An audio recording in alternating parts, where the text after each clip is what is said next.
Hello friends, मैं Joginder Kumar education culture में आप सभी का स्वागत है। पिछली क्लास में हमने पढ़ा था महमूद गजनवी का भारत पर आक्रमण। महमूद गजनवी का यामनी वंश के बारे में हमने चर्चा करी, किसने उसकी स्थापना करी और गजनी की स्थापना कौन करता है। महमूद गजनवी से पहले सुबख्तगीन जो था, सुबख्तगीन का जयपाल से संघर्ष होता है। 2 बार जयपाल ने सुबख्तगीन पर आक्रमण किया था और हमने महमूद गजनवी का मुल्तान पर आक्रमण, ये पॉइंट हम पढ़ के आगे थे और आज हम पढ़ेंगे पंजाब पर आक्रमण। पंजाब पर आक्रमण, ये पंजाब पर आक्रमण 1008 से 9 तक चलेगा और ऐतिहासिक शासक कौन है? ऐतिहासिक शासक ये वो पंजाब वही है जो मैंने आपको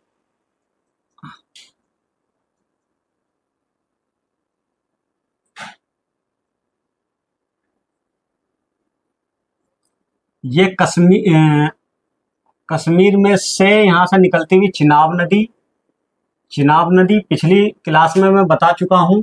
और ये हिंदकुश पर्वत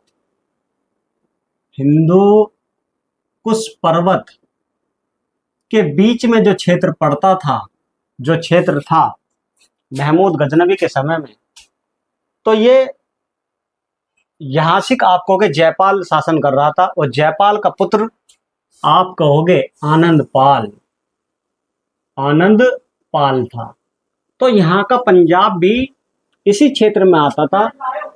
तो शासक है आप कहोगे आनंद पाल। शासक कौन है? आनंद पाल। तो पंजाब पर आक्रमण कौन करेगा? आप कहोगे महमूद गजनवी करेगा और यहाँ का शासक आनंद पाल पर आक्रमण करने का कारण यह है कि जब मुल्तान पर आक्रमण किया था महमूद गजनवी ने, तो आनंद पाल ने उसको बाधा पहुंचाने का काम किया था। क्या पहुंचाने का काम करा था? बाधा पहुंचाने का काम करा था। तो तब जाकर आप कहोगे आनंद पाल पर आक्रमण करा था। लेकिन आनंद पाल ने आक्रमण से पहले एक संघ का निर्माण करा था, एक संघ बनाया था। संघ में एक तो उज्जैन के परमार होंगे, उज्जैन के परमार शासक एक होंगे कन्नौज के गुर्जर प्रतिहार शासक। यहाँ राज्यपाल शासक है, राज्यपाल गुर्जर प्रतिहार। ठीक, आप कहोगे कछुआ शासक होंगे जो ग्वालियर के कछुआ शासक, ग्वालियर के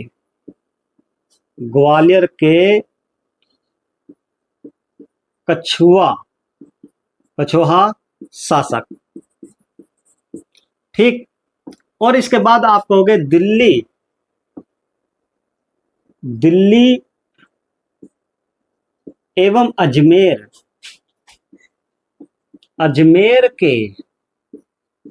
के चौहान शासक। ठीक, तो दिल्ली एवं अजमेर के चौहान शासक। तो इन्होंने एक संघ बनाया। किसने? आप कहोगे आनंद पाल के नेतृत्व में एक संघ बनाया। लेकिन इस संघ को भी आप कहोगे पराजित कर दिया। क्या कर दिया? पराजित कर दिया। किसने? महमूद गजनवी ने पराजित कर दिया। और आप कहोगे बेहंद का मैदान कौन सा था? यहां से बेहंद के मैदान में, ठीक, छाछ का युद्ध भी हम इसको कह देते हैं। छाछ का युद्ध हम इसको कह देते हैं। ठीक, तो छाछ का युद्ध कहाँ हुआ था? आप कहोगे बेहंद के मैदान पर हुआ था, और एक संघ बनाया था आनंदपाल ने, और इस संघ को महमूद गजनवी ने पराजित कर दिया था। तो पंजाब भी आप कहोगे जीत लिया गया था। और आनंदपाल की राजधानी जो थी, आनंदपाल की राजधानी नंदन को तहस नहस कर दिया था, ठीक, महमूद गजनवी ने। तो ये पंजाब पर आक्रमण हो गया। आगे हम पढ़ेंगे 1010 में नागरकोट पर आक्रमण। अगला जो आक्रमण होगा नागरकोट पर होगा।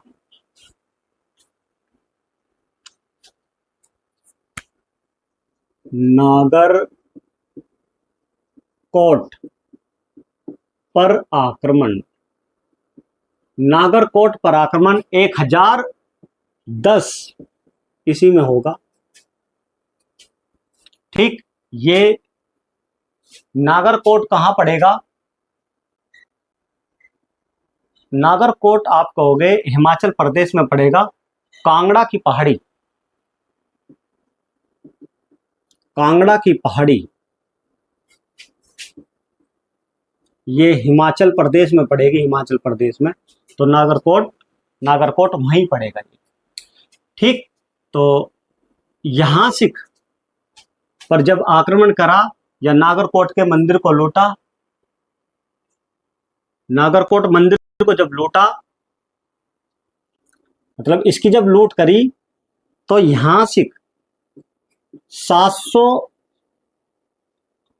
7 लाख स्वर्ण दिनार, तो वहां से उसको 7 लाख स्वर्ण मुद्राएं मिली या दिनार मिली, और 700 मन चांदी मिली, 700 मन चांदी मिली। आपसे मेरा क्वेश्चन है कि एक मन में कितने किलोग्राम होता है? तो एक मन में आप कहोगे, बताइए, आप ये कमेंट्स कीजिए कितने किलोग्राम होता है। इसके बाद 2000 यहां से ये 700 जो मन है ना, यहां से ये सोना है, सोना। और 2000 मन चांदी मिली, क्या मिली? चांदी। और 20 मन आप कहोगे मोती मिले, मोती। तो यहां से इतना सारा धन इसको मिलता है, ठीक। कौन कौन सा? आप कहोगे 7 लाख स्वर्ण दिनार मिली है, और 200 मन सोना मिला है, और 2000 मन चांदी मिली है, और 20 मन मोती यहां से मिले हैं नागरकोट की लूट पर, या नागरकोट पर आक्रमण जब करा। ये कांगड़ा की पहाड़ी पर पड़ता है, हिमाचल प्रदेश में। तो अगला नंदन पर आक्रमण। अब हम बढ़ते हैं आगे, नंदन पर आक्रमण। नंदन, मैंने बताया कि नंदन किसकी राजधानी हुआ करती थी?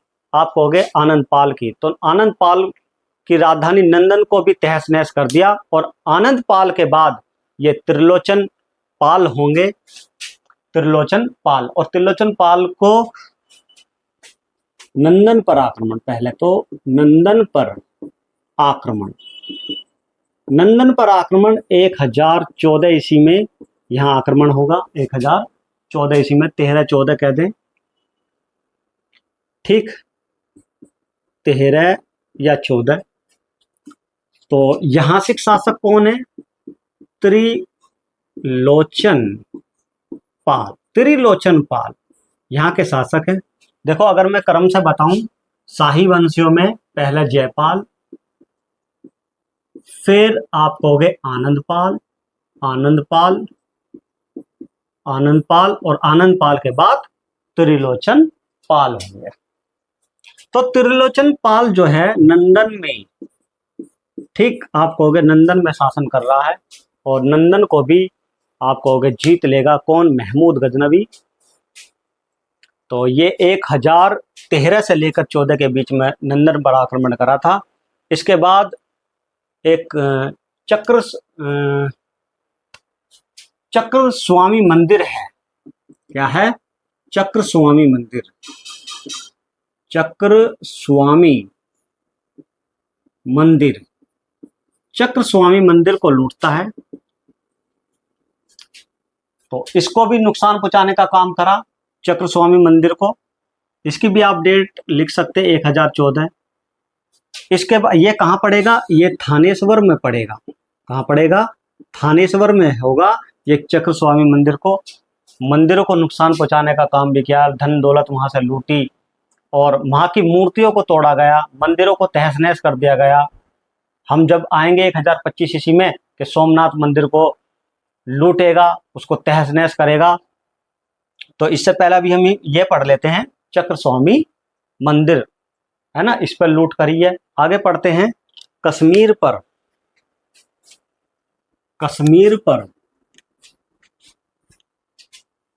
आक्रमण। कश्मीर पर आक्रमण, कश्मीर पर आक्रमण, कश्मीर पर आक्रमण। ये संग्राम राज यहाँ के शासक होंगे, संग्राम राज।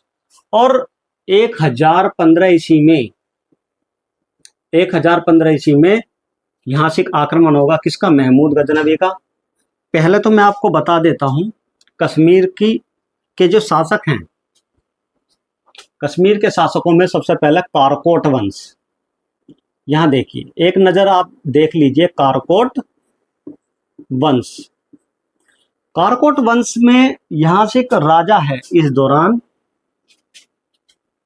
ललितादित्य। इससे पहले की बात बता रहा हूं, ललितादित्य मुक्तापीठ। ये थोड़ा सा अगर याद करो, कारकोट वंश का शासक है ललितादित्य मुक्तापीठ। ये कब शासक था? जब आप कहोगे मोहम्मद बिन कासिम का भारत पर आक्रमण होता है, तो उस दौरान यहाँ से आप कहोगे ललितादित्य कश्मीर में शासक हुआ करता था। मैं 4 वंश आपको लिखवाऊंगा और यहाँ से शासक लिखवाऊंगा, और एक क्वेश्चन आपके लिए बन जाएगा, चाहे पीजीटी में आए, चाहे आप कहोगे नेट जेआरएफ पेपर में आए। तो कारकोट वंश के बाद आप कहोगे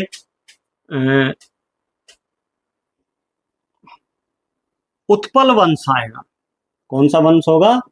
उत्पल वंश। उत्पल वंश, यहां से शासक है शंकर वर्मा।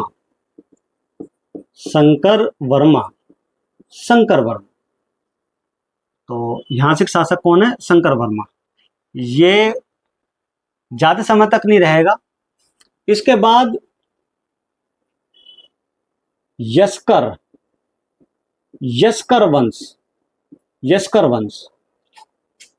वंश ये इसलिए लिखवा रहा हूं, अभी लास्ट का जब मैं लिखवाऊंगा तो आपको पता लग जाएगा हाँ ये क्यों लिखवाया। तो यहां से रानी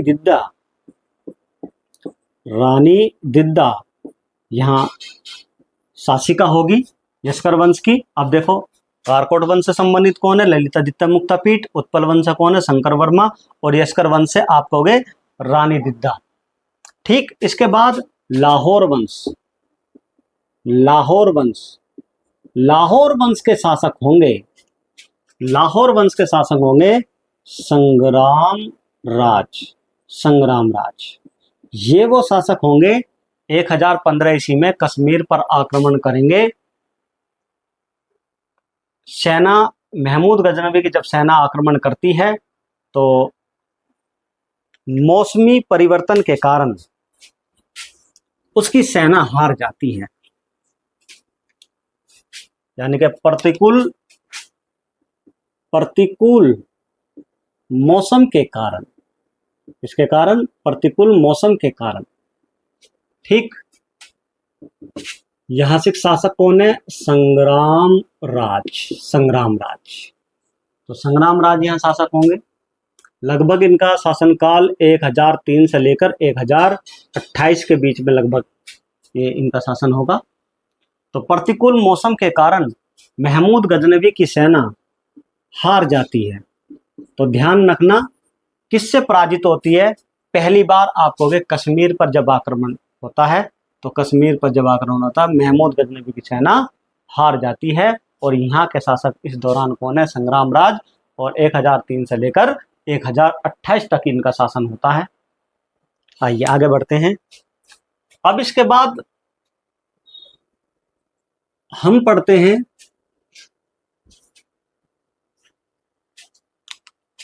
गंगा घाटी में प्रवेश। गंगा घाटी में प्रवेश। गंगा घाटी में प्रवेश। तो गंगा घाटी में प्रवेश आप कहोगे 1018 में गंगा घाटी में प्रवेश होगा, गंगा घाटी में। और जब मैं 1018 और 19 की मुझे याद आती है बात, तो 1018 से 1019 के बीच में ये अलबरूनी है। अलबरूनी।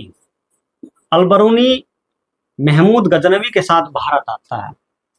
अलबरूनी महमूद गजनवी के साथ भारत आता है। तो गंगा घाटी में प्रवेश करेगा महमूद गजनवी और यहाँ आक्रमण करेगा। और यहाँ से आपको कुछ स्थान होंगे जो मैं लिख रहा हूँ, कुछ प्रांत होंगे, जैसे बरन। बरन बोले तो बुलंदशहर, बुलंदशहर, ठीक, बुलंदशहर, इस पर आक्रमण करेगा। एक आप कहोगे मथुरा। मथुरा, मथुरा पर आक्रमण होगा, ठीक। मथुरा के बाद आप कहोगे कन्नौज पर, कन्नौज, कन्नौज पर आक्रमण होगा। यहां से बरन पर यदुवंशी शासक हैं। यदुवंशी शासक, यदुवंशी शासकों में कुलचंद होंगे। कुलचंद कौन होंगे? कुलचंद। तो ये शासक होगा यदुवंशी शासक। इसके बाद आप कहोगे मथुरा में कलचुरी शासक होंगे। कलचुरी शासक, कलचुरी शासक। कलचुरी शासकों में या कोक्कल द्वितीय, कोक्कल द्वितीय, कोक्कल द्वितीय यहां शासक होगा। कन्नौज में गुर्जर प्रतिहार, गुज्जर प्रतिहार शासक, गुज्जर प्रतिहार शासक, गुज्जर प्रतिहार शासक, ठीक। राज्यपाल होगा, राज्यपाल कौन होगा? राज्यपाल, ठीक। तो इस संघ को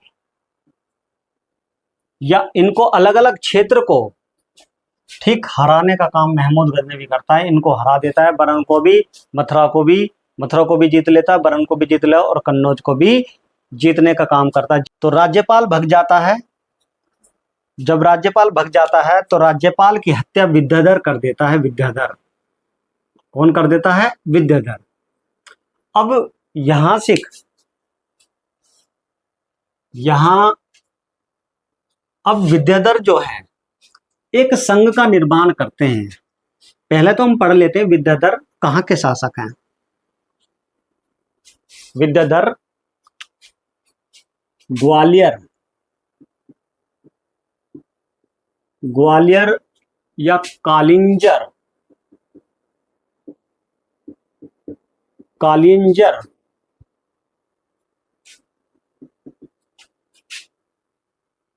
दुर्ग का घेरा, घेरा कौन डाल लेगा?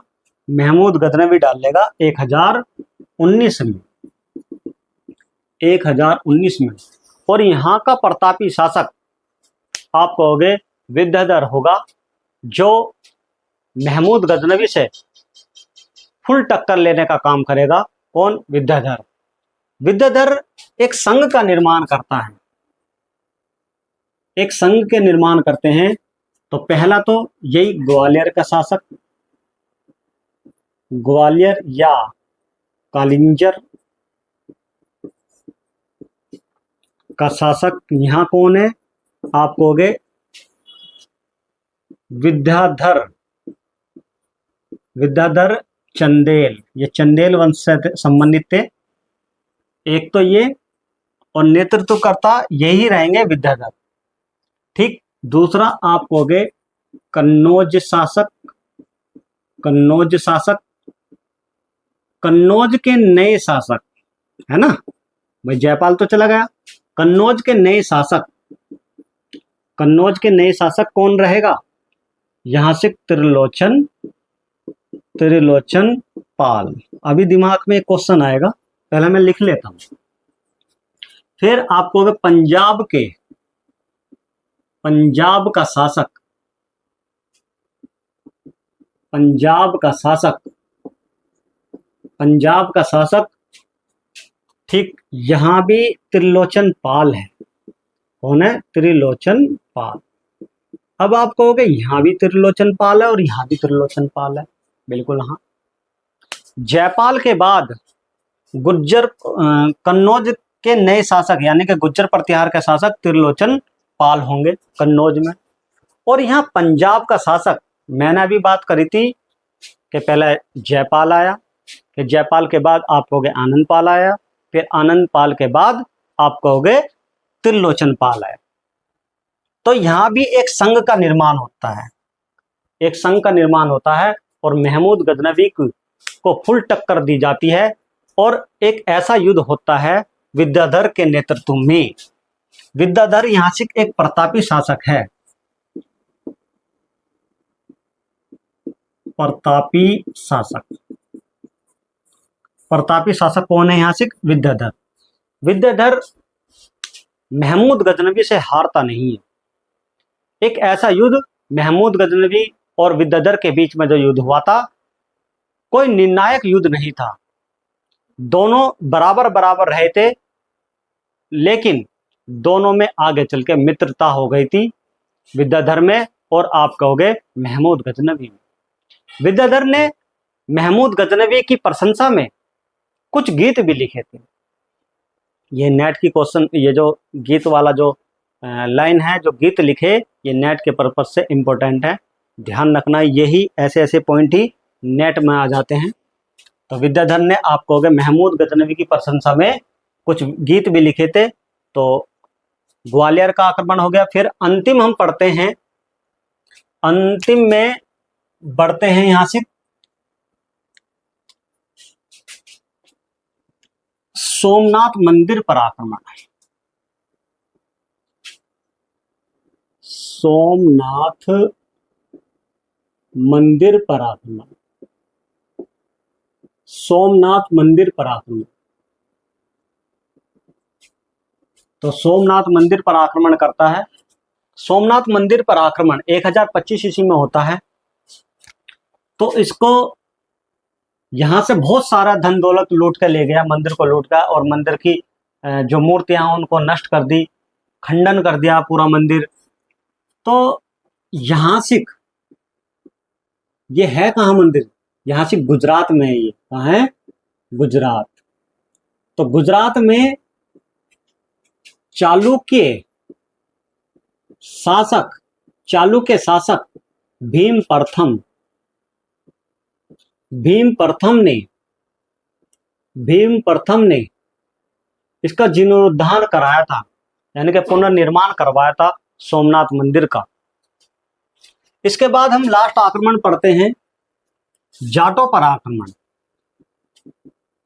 जाटों पर आक्रमण, और ये इसका अंतिम आक्रमण होगा 1027 ईस्वी में। 1027 ईस्वी में जाटों को दंड देने के लिए ये आक्रमण किया गया था। जब सोमनाथ मंदिर को लूटकर अपनी जो बोरियां वगैरह जो भरकर लेकर जा रहे थे, तो जाटों ने उनको रोकने का काम किया, उनको लूटा भी, जो कुछ हाथ लगा उनको लग गया। तो फिर बाद में 1027 ईस्वी में जाटों पर आक्रमण करा और जाटों को दंड देने के लिए आक्रमण था। फिर लास्ट में सॉरी, लास्ट में 1030 ईस्वी में महमूद गजनवी की मृत्यु हो जाती है। तो ये हमारा चैप्टर महमूद गजनवी का भारत पर आक्रमण हमने पूरा यामिनी वन से लेकर आप कहोगे जाटों पर आक्रमण या सोमनाथ मंदिर पर आक्रमण अंतिम हम पढ़ के आए। आज हमारी ये दूसरी वीडियो, क्लास 1 हमने आदि कल फिनिश करी और आदि आज हमने फिनिश करी। तो आपको ये मेरे हिसाब से समझ में आना चाहिए। अगर नहीं आता है समझ में तो वीडियो को आप पीछे करके देख सकते हैं। और अगर कुछ किसी भी प्रकार की कोई भी समस्या है, ये 9410604769 ये संस्था का नंबर है, आप इस पे कॉल कर सकते हैं, अपनी समस्या हमें बता सकते हैं। नोट्स की प्रॉब्लम है या इतिहास में कुछ आपको समझ में नहीं आ रहा, या एसएसटी का कोई भी सब्जेक्ट है आपको कोई समझ में नहीं आ रहा, तो आप हमसे पूछ सकते हैं। तो पीजीटी के लिए ये एक बहुत बड़ा आपके लिए स्रोत होगा, बहुत अच्छी क्लास होगी। आप इसको देखिए, कम से कम आपके 1 या 2 क्वेश्चन आपके ज़रूर लगेंगे। तो आपको अच्छी लगी होंगी क्लास। तो जय हिंद, जय भारत।